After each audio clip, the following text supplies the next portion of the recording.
Dave Canales comes in as head coach. Oh, boy. And we need to fix Bryce Young and get him on track. We do. And we do not have our first-round pick, which is number 1 overall. So how are we doing it? We do have 33, though. Do have 33. Which will help. We badly need wide receivers.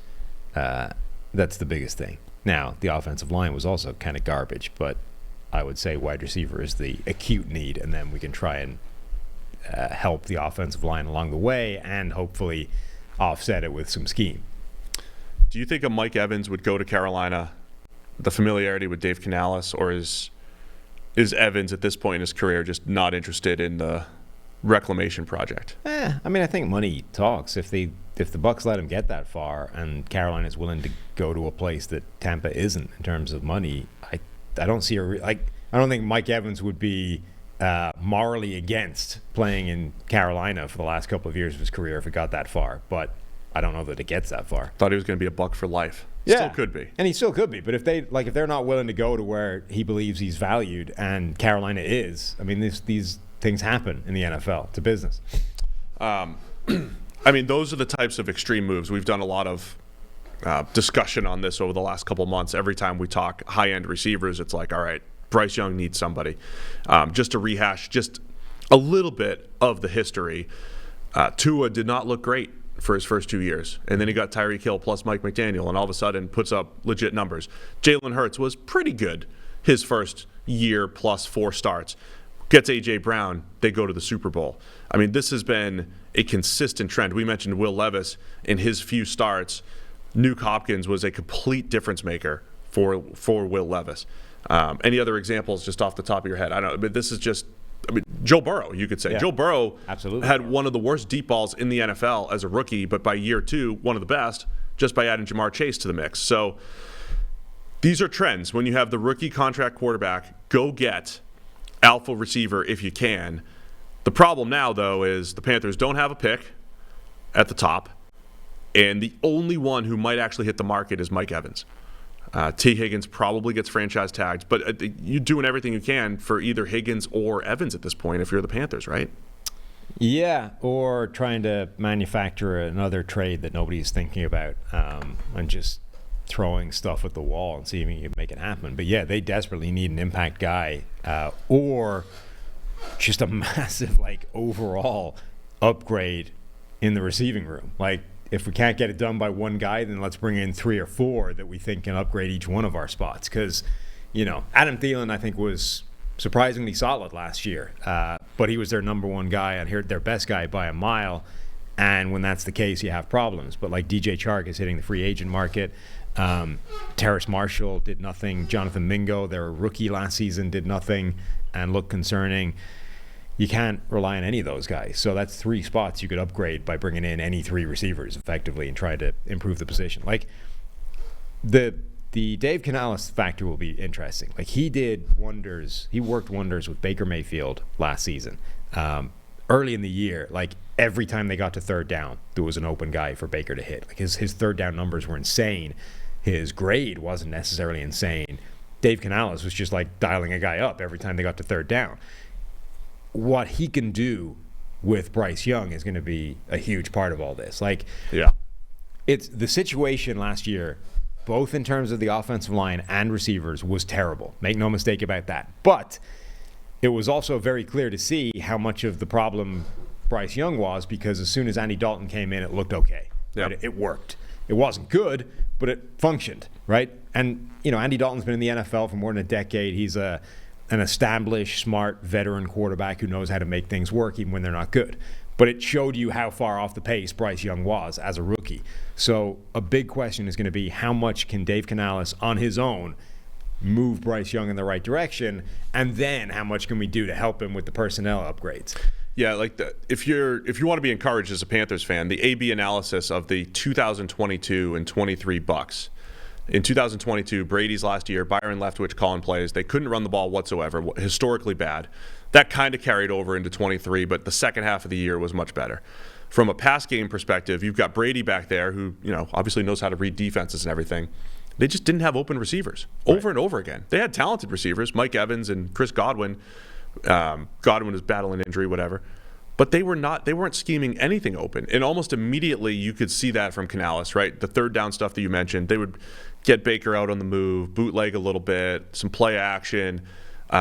Canales had this knack for calling screens against overload blitzes consistently to the point where they had 3 or 4 30-yard screens for touchdowns, right? Like they did some really nice stuff. So that's what you're banking on here, is that it's going to look different almost immediately, because you're going to be like, oh, Bryce Young looks comfortable because, look, there's an open receiver 10 yards down the field. That, didn't exist last year.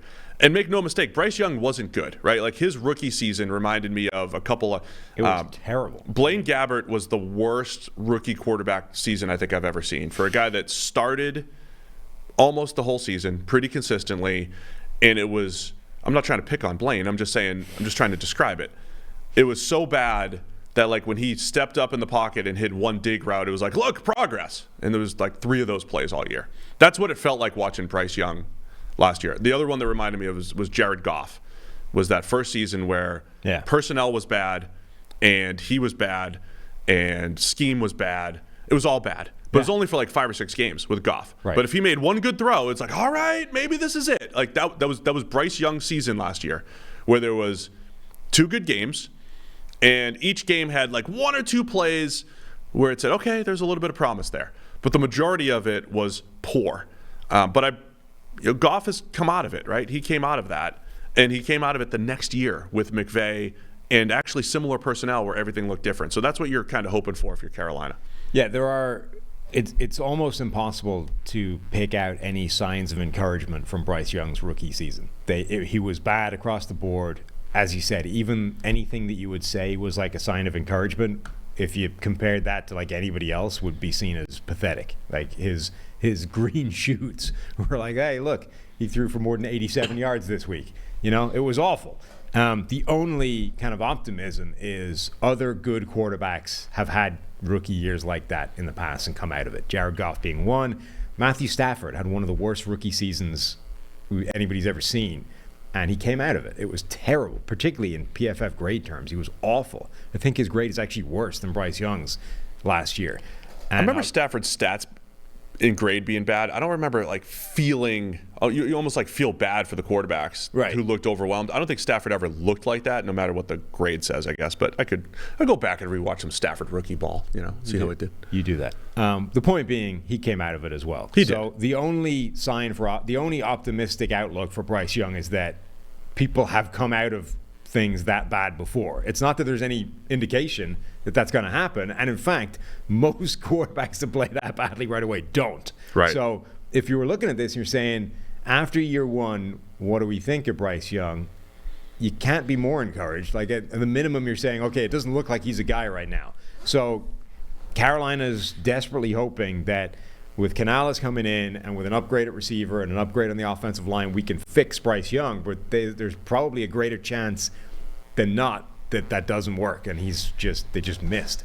Couple other things to consider here in Carolina. I don't think the process for trading up for a quarterback is the wrong one. Now, certainly in hindsight, I don't think the Panthers make this trade again. If they knew that they were going to pick number 1 overall next year, in a year where at the time Caleb Williams and Drake May were, thought to be battling for that number 1 spot, they wouldn't have done it in hindsight. But when you make the move, I think process-wise it's fine. But the thing I always say is when you go up and get the quarterback, you're giving up a whole bunch of draft capital. You got to recoup that on the back end somewhere. The Panthers come into this year not only missing their first-round pick, they get the first pick of the second round, but only 6 picks total. Yeah. And it's not just alpha receiver that they need. As you mentioned, offensive line has issues. One of their best defensive players, Brian Burns, hits free agency. They do need help on that side of the ball. They need more than just an alpha receiver, right? I mean, they need a lot of things. So how do you balance that? I think they should make a play for the high-end receivers, but I also want to flip 6 picks and turn it into 10 because you got to start getting the rest of this roster back on track.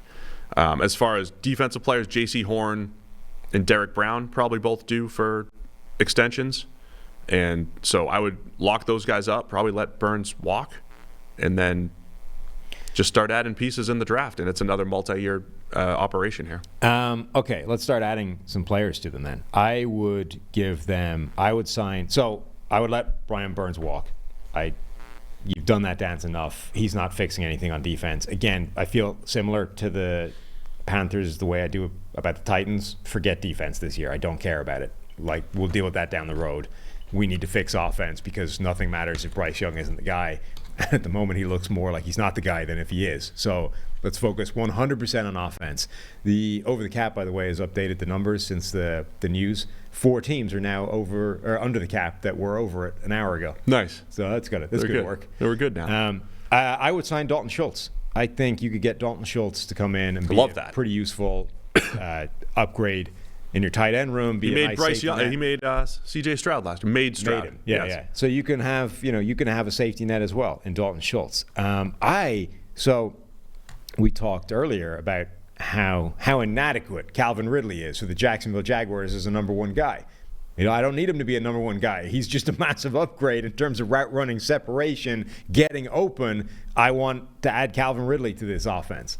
It is all perspective, right? I mean, Ridley, look, Adam Thielen was good at being the get open in zone, the Reggie Wayne thing that we always describe. First year of Andrew Luck's career, last year of Reggie Wayne being a starter. It's just like dependable guy, move the chains, open against zone, knows where to be. That was Thielen last year.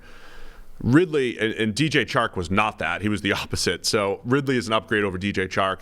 And then maybe you let your guy Jonathan Mingo just be the deep threat and be the take the top off the defense type of guy. Now we're cooking. I mean, I still have offensively. Yeah, I still think Mingo could become a good player down the line, but given what we saw from him year 1, you can't rely on it anymore. Like, you have to treat him the way they didn't treat Terrace Marshall, which is just say, look, if he emerges and develops, great. If he doesn't, I don't care. It's just funny you liked both Mingo and Jordan Addison, who feel complete opposites. And Tank Dell. Completely different players, all 3 of them. But like I would, so I mean, Mingo shouldn't be higher on my depth chart this year than number 4. Like, that's how I would approach this roster for Carolina. He is that number 4 that is the deep threat that I always covet. But I would also draft somebody as well. So I would keep Adam Thielen around because he's he was their one good player. I would add Calvin Ridley in free agency. Mingo is my number 4. A.D. Mitchell at 33 if he's there. Smith Marset would keep around as a special teams guy and a gimmick in the offense. And then, yes, I would go after a wide receiver with that top pick. And if A.D. Mitchell was there, I would be all for that. I like it. Now we're moving. Now we're getting in the right direction. And we added Dalton Schultz. I would look to the center guard world as well in free agency. Yeah. For all the teams that have the offensive line issues, find your guards. There's starting caliber guards in free agency for decent money. They are, yeah. They are a group, though, a little bit like Indianapolis a year ago, where I don't think this line should have been as bad as it was last season, right? And I think there's a good chance that this group, simply by virtue of playing a different season, plays better than they did last year. Now, it doesn't mean you don't upgrade it, but, I think Frank Reich is the common denominator there of poor offensive line play. Sometimes you catch unless you have a group of superstars, sometimes you catch the bad end of variance for like 3 or 4 different guys at the same time, and suddenly your line looks like crap. Like, it's not a great group of personnel, but it's better than it was a year ago. It's better than it looked a year ago. So I'm guard in particular, center, sure. I think you can upgrade the personnel, but I do think there's a chance that with touching nothing, this line would look better. All right. If we're going to forget the defense, upgrade the offense. Don't care. Have we fixed the Panthers? I think so. We've got them pointed in the right direction. We got new receivers. We got A.D. Mitchell. We've got Dalton Schultz. We've got Calvin Ridley. Yeah. And we still have Adam Thielen, Smith Marset, and maybe Mingo shows up. Kevin Dotson at guard, maybe. I don't know. Yeah, Austin Corbett, like a lot of those guys should play better. Yeah, and Corbett was injured last year, which didn't help. Chandler Zavala, like some offensive line people really liked what he did. The grade is awful, but maybe the impressive plays are a sign that he can be better. I'll admit the grade could be off sometimes, but it was a 26. Yeah, I don't think it can be off to the tune of 50 grading points, which is what it would need to be. Can't completely forget the defense, though. They have a lot of depth to add there. All right, Panthers are fixed.